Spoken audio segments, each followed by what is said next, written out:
time of how I found out that my 13-year-old sister was sleeping with my teacher and nobody ever did anything about it. So this is the first time that I'm actually telling anybody, because I'm finally old enough to realize that all of this was just wrong. So at the time, my sister was in 8th grade and I was in 6th grade. So my sister claimed that she needed extra help in history, and I guess my mom trusted him, because after school he would take me and my sister to his house and then help my sister. And he would always say he had to get ready before he tutored her, because they would go in the room with the door shut. But he said that was the only way for her to learn best. And while we were waiting for him to get ready, me and my sister would play this literal funnest and most satisfying game ever. It's where you grow little plant dudes, and me and her literally got so addicted to it. The link to that is also going to be in my bio. And then he would start playing the game with her, trying to get on her good side. And then they make me wait in the living room for about an hour while they study. And every day she would come out saying, "Oh my god, I learned so much today." I mean, she did learn something. Anyways, I'm running out of time for part 2. Part 2 of how I caught my 13-year-old sister sleeping with her teacher. So continuing on with the story, I was just waiting outside the room until they got done. And one day my mom called me and said that it was an emergency and she had to pick us up early. So I knocked on the door really lightly and then I opened the door. And I'm surprised it wasn't locked. And I opened the door and I see my 13-year-old sister and her 42-year-old teacher just getting it on. I mean, I ain't no snitch, so I didn't say nothing. At the time, I was 11 years old in 6th grade and I high-fived her. Then the teacher bribed me with $500 to not say anything. Again, I was in 6th grade at the time, so my parents would definitely wonder where I got the money from. So the teacher told me that if I let them keep doing their thing, he'll make this fake raffle and say that I won it. Because me and my sister were so close, I never snitched on her. And this is the first time I'm telling the story. Me and my sister don't talk anymore. So if you're that teacher that gave me $500 to keep effing my older sister, you are probably one of the most disgusting people that I've ever met. And if this story gets out there, sorry for saying this, but I need to get this out there. John Wilson, you deserve to rot in jail. Story time on how my boyfriend mom went from hating me to having a threesome with me and her son. Okay, so boom, we are jumping right in. One day I was with my boyfriend and we were on our way to the movies and he got a call from his mom. She told him that he needed to come home immediately because of something important at home. But I knew that every time she did this was because she really just wanted her son to stop hanging out with me because she hated my guts. Like she did not like me and I never knew why. Oh, but one day I figured it out. So one evening on the 1-month anniversary of me and my boyfriend, I was getting ready, doing what girls do, and I kind of expected you know what to happen, so I shaved my hoo-ha. I got all pretty and I headed over to my boyfriend's house. I knock on the door and his mom answers. His mom then tells me that I'm an hour early and he's still getting his haircut, so he's not home. I told her sorry, I must have gotten the times wrong, so I asked her if I can wait right here. She gave me a disgusted look and said whatever and slammed the door. Then she said she's been waiting for this moment, like for part 2.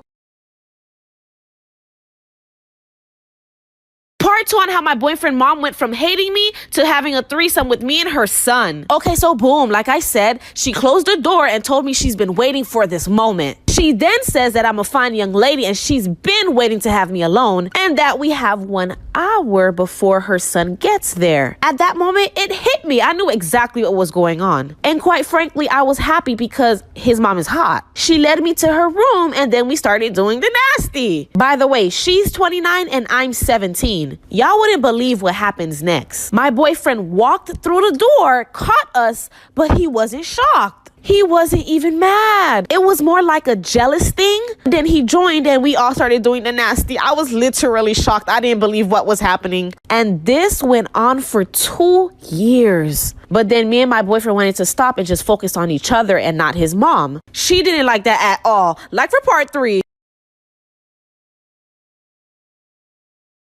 Part 3 on how my boyfriend mom went from hating me to having a threesome with me and her son. Okay, so boom, like I said, after 2 years of me and my boyfriend dealing with his mom, we wanted to stop and just focus on each other. And oh, she didn't like that at all. She went right back to treating me horribly and hating my guts. And whenever she had a chance, she kept trying to break me and my boyfriend up. But it never worked. It looks like the only way to make her stop is to dabble back with her, but I'm not interested. Eventually, I'll move out with my boyfriend and we'll be all situated. So if you find out your boyfriend mom hates you, maybe she just wants to be with you. If anyone's wanting to know how to get revenge on someone who spread rumors about you, listen to this story and it may come in handy. So I had a friend that we can call Miranda who was obsessed with me. I was genuinely friends with her, but she would never give me a break. I could not get a breather from her at any point in time. Everywhere I went, she went. And this girl would actually get so upset with me anytime I would go over to another friend's house. I knew she was really insecure and just trying to get attention, so I tried to be patient with her. However, one day I just could not take it anymore. I got into a massive fight with her over how overprotective she is. I literally said, "You are a stage 5 clinger." And in response, this girl ended up joining my basketball and softball team, which I've been on for forever. She told her mom that I was bullying her, which was a complete lie, but then her mom went to the coaches. She got me kicked off the team and then continued to spread rumors about me. I ended up losing my best friends and even my boyfriend over the rumors that she spread about me. So that's when I decided to get revenge. So I decided that I was going to send her over an apology gift with makeup in it, which was a mix of drugstore items and poison ivy.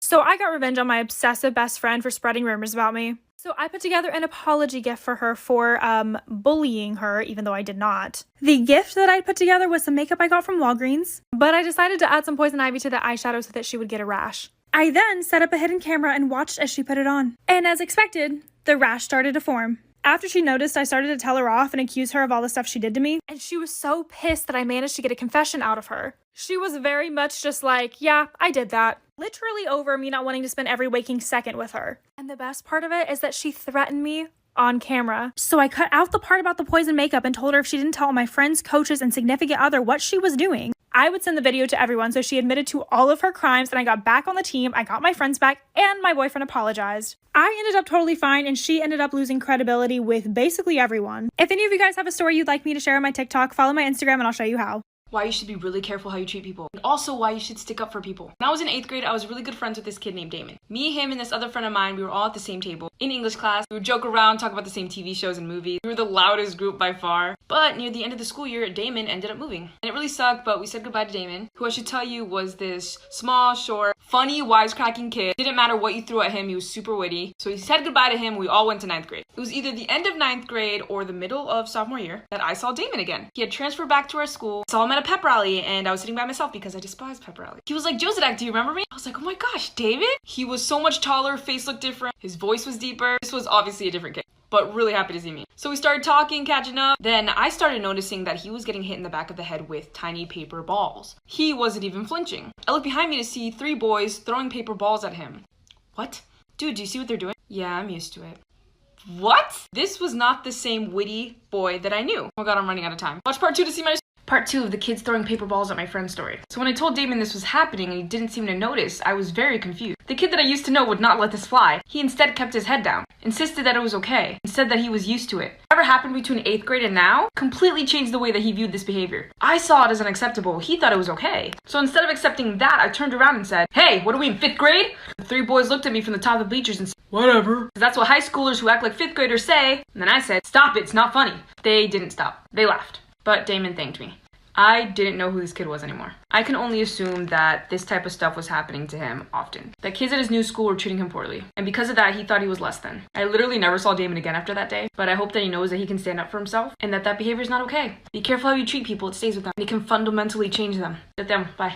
Story time about how I caught my boyfriend cheating on me and I got him arrested. Disclaimer, this is not my story time. My boyfriend and I have only been together for 2 months. I'm gonna call him Rex. We live in a pretty small town and everybody knows that Rex is a player. He asked me out and I said yes because I always had a crush on him. After a few dates, he asked me to be his girlfriend. I said yes under the condition that he was totally monogamous. And he said of course. A few weeks into the relationship, I noticed that he was always hiding his phone from me. And whenever he would put his phone on a table, he would flip the screen side down. Of course, this had me on high alert. One night we went out with friends and I made sure that he got super drunk. I took advantage and went through all of his Instagram DMs. And of course he had been talking to about 30 girls. And I knew some of these girls and they knew that we were together. He had even set up a date with one of the girls for the following day at a bar. And you better believe that I was gonna catch him red-handed. I show up to the bar and I don't see them. I go back to the parking lot and there he is in his car making out with this girl. I knock on the window. Part 2 is up. My boyfriend is in his car making out with another girl. I caught them red-handed. Disclaimer, this is not my story time. My boyfriend Rex quickly puts on his shirt, and the other girl puts on her shirt too. I try to open the door, but it's locked. And to my surprise, my boyfriend gets mad at me and asks me what I'm doing there. So of course I say to him, "What are you doing here?" That's when he finally gets out of the car, and he tells the other girl to stay in the car.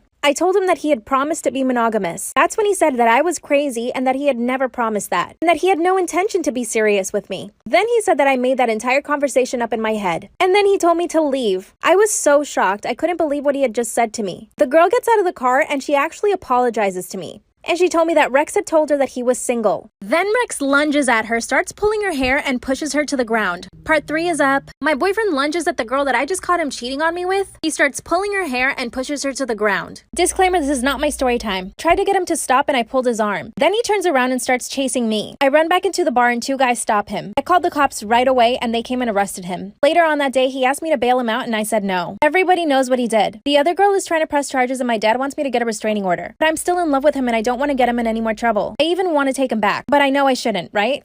Story time about why I beat up my best friend. So a little background information. Her and I had been best friends since we were in 7th grade. Her family was rich, mine was poor, and at first she was a really good friend. She was always there for me whenever I needed her, until our freshman year of high school, which is when her and I started hanging out with boys. Now, my mom was kind of strict. She wouldn't really let me hang out with boys, but her mom was more lenient about her hanging out with boys. Every weekend she would throw a party at her house, and she would throw them in her attic because 1, it was huge, and 2, her parents didn't give a fuck what she did up there. Anyways, she would always offer to do my hair and makeup before the party started, which always made me really excited because I never really put any work into my physical appearance. Well, little did I know, the only reason why she would offer to do my hair and makeup at these parties was so that way she could make me look like shit in front of all the boys. So after that, I taught myself how to do my own makeup and do my own hair, like for part 2.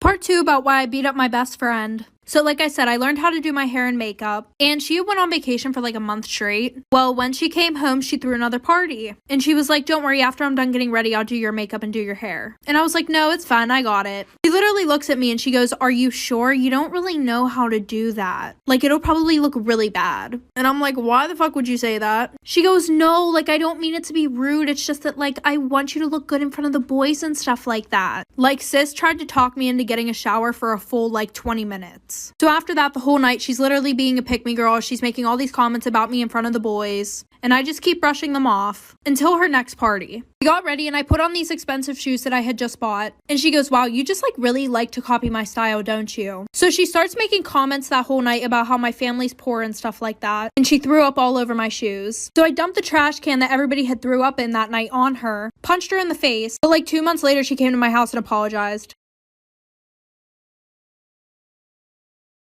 This is going to be a story time of when my stepbrother killed our dog and fed it to me and my little sister for dinner. Let's get right into it. So my mom had died when I was younger and my dad had remarried. So I had a stepmom and she had a son.